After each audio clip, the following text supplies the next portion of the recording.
До неговата смрт во август 2023 година, Евгений Пригожин беше лидер и лицето на платеничката група Вагнер.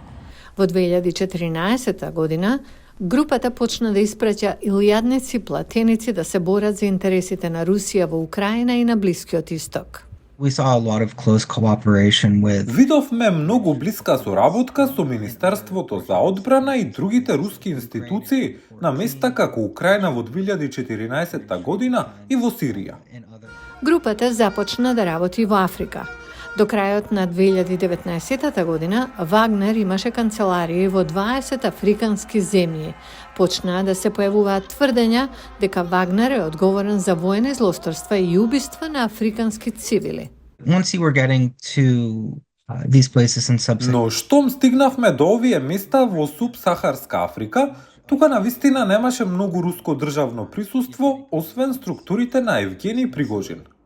Пригожин и Вагнер во голема мера го креираа она што беа национални интереси на Русија во Африка во овие места.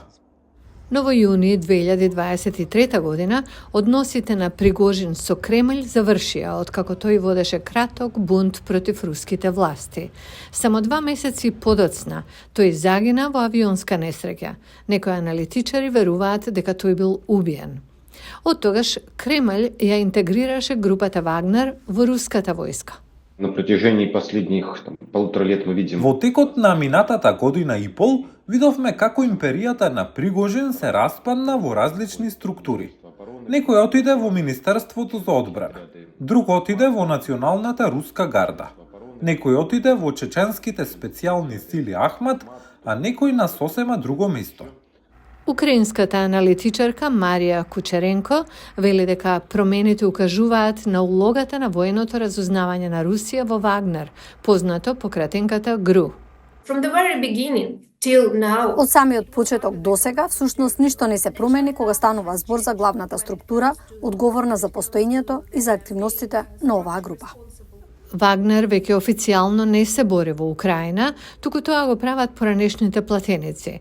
Тој конфликт може да ја одреди идната улога на руските платеници во странство.